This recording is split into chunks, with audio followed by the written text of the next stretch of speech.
Hey guys, Josh here, and today I'll be sharing with you 10 beginner mistakes to avoid as a discounty store manager. You just moved to this small town called Blomkest, your aunt asked you to run the local supermarket, that sounds great, but you don't know where to start.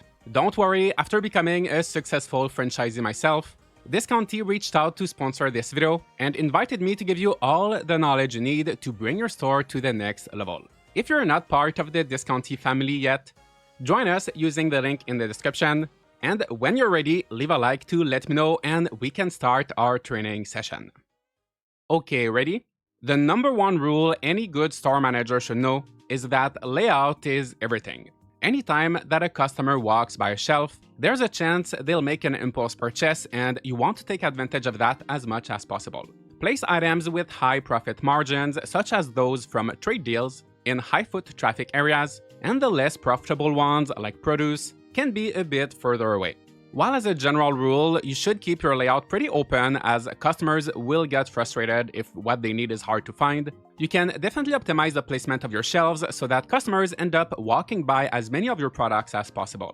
For example, early on in my journey with Discounty, I had this setup here, and let me show you how it was not optimal.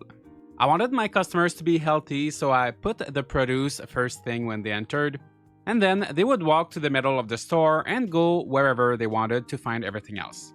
On that specific day you're seeing here, we made a revenue of 220 in impulse purchases. The next day, it was Sunday, the store was closed, so I decided to rearrange everything.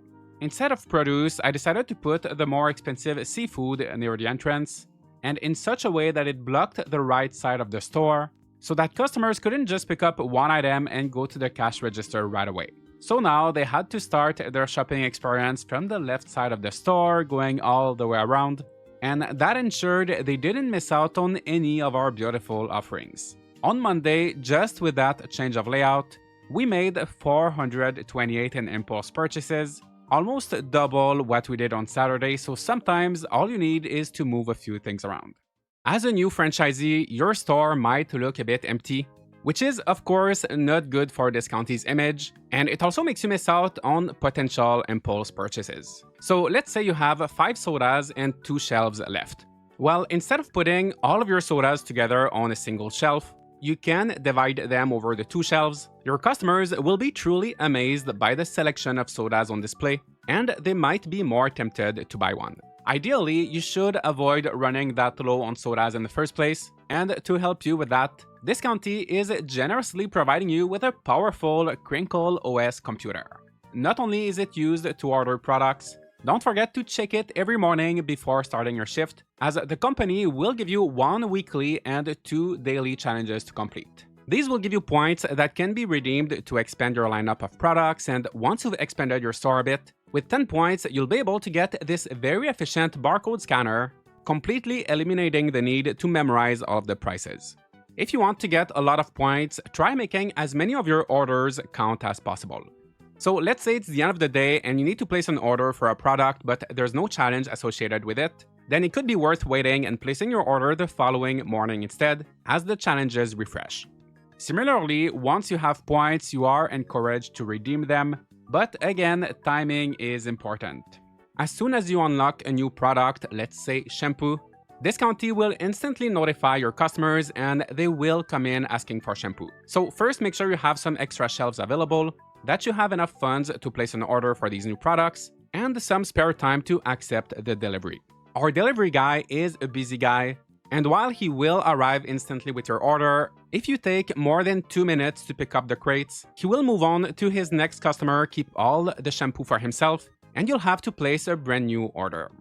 That being said, as long as you're prepared, do not hesitate to unlock as many products as you can. It could be tempting to focus on just a few products at first, but in order for Discounty to eliminate the competition, in order for your customers to find everything they need and to come in with a longer shopping list, the more products you offer, the better.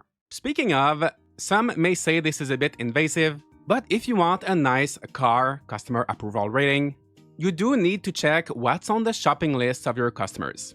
By knowing exactly what they came in to purchase, you can be proactive with restocking these items and making sure they're always available.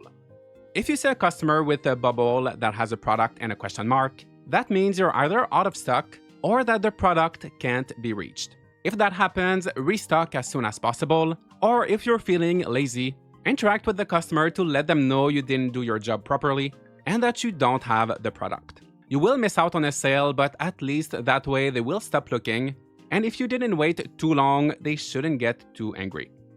It's finally 5 p.m. or 5:30 thanks to these customers that came in just as you were getting ready to close. But if you are hoping to run back home and sleep right away, you're wrong. Work never truly ends with Discounti, and a good manager will do some networking in their free time. Many traders around Blumcast will let you negotiate trade deals with them, allowing you to purchase special goods that are outside of the Discounti network.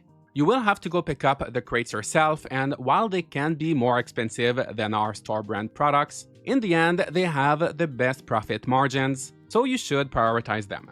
Trade deals only get better over time, as the more you sell, the more perks you unlock for these deals, such as discounts and posters for advertising.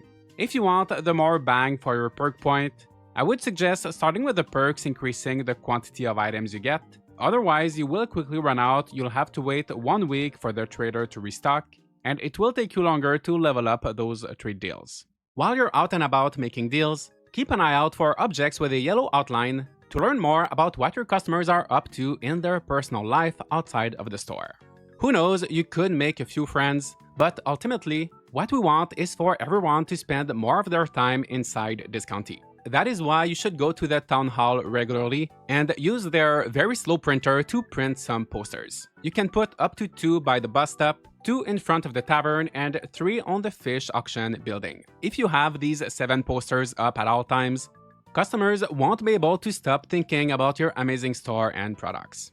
Posters stay up for 5 days, and I know your pockets are quite small, but you can prepare some of them in advance, leave them inside of the printer, and just pick them up whenever the old ones have to be replaced. With all of this advertisement, your store will get busier and inevitably dirtier. A sticky floor not only reduces your efficiency, it also slows down your customers, making each of their shopping trips longer and decreasing their satisfaction. Dirt also reduces the appeal of nearby items, so make sure you clean it as soon as you notice it. Initially, the water bucket for cleaning is at the back of the store where the computer is, but unlike the computer, you can actually move the bucket just like you would move any shelf by holding down the left click. In order to reduce all of the back and forth within the store, I would recommend placing the bucket closer to the front, maybe by the door of the storage area, but not directly on the floor where the customers are, as that would reduce the appeal of surrounding products. So your store is clean now, but is it appealing? You probably already know about Isenkram's hardware store. This is where you can go from 6:30 in the morning to buy more shelves and coolers, eventually some that are more appealing or with a larger capacity, and also boosters. Boosters give 2 appeal points to each item surrounding them, as long as they are in the correct category. Even after adding a booster, it is likely that you will still have some unused space here and there, and sure, you could add some furniture or plants to make things look nicer, but customers don't really care about that. Instead, you may want to consider adding a second booster next to your first one, as their effects will add up. So if you have 2 boosters and appealing shelves, you can increase the appeal of surrounding products by 5 points. Do that for trade deal items and your business will become unstoppable. Lastly, if you'd like to maximize space in your store a bit more, do not underestimate your customers' capacity at reaching certain shelves. When I started, I was always making sure to leave an empty space in front of every single shelf, but that was not necessary and I was missing out on some valuable space. While customers won't be able to reach shelves that are entirely surrounded, as long as there is one corner that is accessible, they will reach them without any problem. So don't be afraid to experiment with how you place things in your store and to use up all of these corners. Congratulations, you now know the 10 mistakes to avoid as a manager, and you've got everything you need to run the most successful Discounti store in all of Blumcast, at least. Feel free to share any of your tips and tricks with fellow Discounti store managers in the comments. If you're still not part of the Discounti family yet, what are you waiting for? Join us using the link in the description. Thanks to Crinkle Cut Games and P-Cube for sponsoring our little training session. Leave a like and subscribe for more content like this, and I'll see you all in the next video.